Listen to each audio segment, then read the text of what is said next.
आप हैं निष्कर्ष भारत के साथ और मैं हूं मनोज चतुर्वेदी। बिहार में आपराधिक घटनाएं बढ़ती जा रही हैं और अपराध का ग्राफ जो है विगत कुछ दिनों में ज़्यादा से ज़्यादा बढ़ गया है यहाँ पे।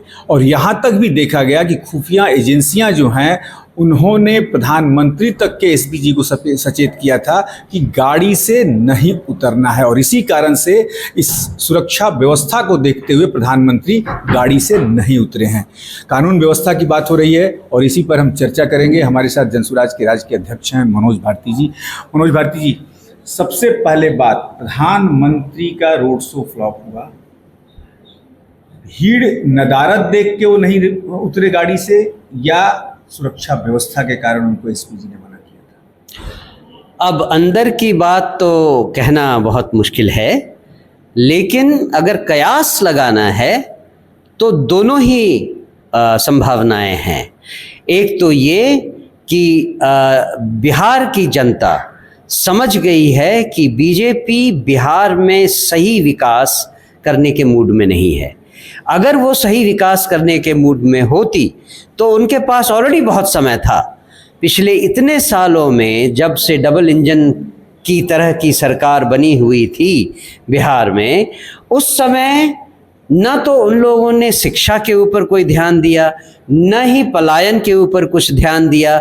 रोजगार कैसे पैदा हो, किस तरह से बिहार में फैक्ट्रियां लगें, किस तरह से लोगों को और भी अलग तरीके के रोजी रोजगार की व्यवस्था की जाए, इस पर कोई ध्यान नहीं दिया गया। नतीजा यही था कि प्रधानमंत्री के आने पर भी पटना जैसे शहर के रोड शो में कोई भी मौजूद नहीं था। जो एक्सपेक्टेशन लेकर प्रधानमंत्री का काफिला चला था कि 3 घंटे में हम 3 या 4 किलोमीटर की दूरी तय करेंगे, वो महज 45-50 मिनट में ख़त्म हो गई थी। तो बात साफ है कि बिहार की जनता ने बीजेपी के सिद्धांतों को, बीजेपी की सरकार को और बीजेपी के गठबंधन को नकार दिया है। यानी कि आप कहना ये चाहते हैं कि भाजपा जो है नीतीश के साथ गठबंधन करके अपने पैर में अपने कुल्हाड़ी मारी है, क्योंकि उनके पास 85 जो हैं वो विधायक हैं और इनके पास 43 या 44 हैं। इसका मतलब तो यही हुआ ना कि नीतीश की ही चल रही है, भाजपा की कुछ नहीं चल रही है। बाकी बातें आपने सही कही, केवल वो मुहावरा आपने गलत यूज कर लिया। जब आप कहते हैं कि अपने पैर पर कुल्हाड़ी मारना, तो वो किसी दूसरे संदर्भ में यूज होता है मनोज जी। यहां तो जानबूझकर मक्खी निगली जा रही है, जानते हुए कि आपके पास 85 सीट हैं और जिससे गठबंधन करके आप मुख्यमंत्री बना रहे हैं, उनके पास आपसे आधी सीट है, फिर भी आप उनको मुख्यमंत्री बनने दे रहे हैं। किस लालच में? हम तो बिहार की जनता को कहेंगे कि आप पूछिए, जब वो सिंदूर देने आए आपके दरवाजे पर, तो आप पूछिए कि किस लालच से आप खुद मुख्यमंत्री नहीं बनाते हैं और 42 विधायकों के टीम को आप ये मौका दे रहे हैं कि वो मुख्यमंत्री बनाए।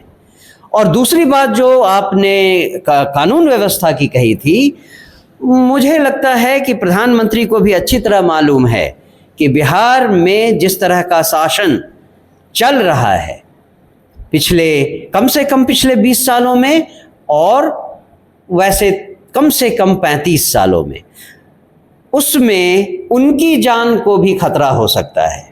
इसीलिए वो शीशा गिराकर नहीं आए और जनता का अभिवादन शीशे के अंदर से ही स्वीकार किया। आपने सिंदूर की बात की, लेकिन कि सिंदूर घर घर पहुंचाएंगे, ये भाजपा के अंदर ये चल रही है बहस कि भाई सिंदूर पहुंचाया जाए घर घर। लेकिन आज आईटी सेल के उनके मुखिया जो हैं अमित मालवीय ने ट्वीट करके कहा है कि देश के जो लीडिंग पेपर हैं ये अफवाह फैला रहे हैं कि घर घर सिंदूर पहुंचाया जाएगा। ऐसी कोई बात नहीं है, यानी कि बीजेपी बैकफुट पर आ रही है सिंदूर वाले मामले पे अब। जी हाँ, क्योंकि ये तो मीडिया में सर्वविदित था कि उन्होंने ये घोषणा की थी कि वो भारत में घर घर जाकर इस प्रचार को करेंगे और सिंदूर की डिबिया, सिंदूर की मोदी का फोटो और उनको पता नहीं किसने ये हेयर ब्रेन्ड आइडिया दिया था लेकिन उनको शायद तब नहीं मालूम था कि अपने आप को सनातनी कहने वाले ये नहीं समझते हैं कि कोई भी औरत किसी दूसरे मर्द के हाथों सिंदूर नहीं लेती है। और शायद अब उनको अपनी गलती का एहसास हुआ और उन्होंने अपने पैर पीछे खींच लिए। भाजपा को सिंदूर के मामले में कहीं ना कहीं बिहार में तो धक्का लगा ही है और आईटी सेल के मुखिया को कहना पड़ा कि नहीं, ऐसी कोई बात नहीं है कि सिंदूर घर घर पहुंचाया जाएगा। यानी कि सिंदूर घर भेजवाने वाला जो मामला था वो भी भाजपा का फ्लॉप हो गया। अब देखना ये होगा कि नई कौन सी स्कीम निकल के फिर से आती है कि बिहार का चुनाव भाजपा जीत सके। मनोज चतुर्वेदी, पटना।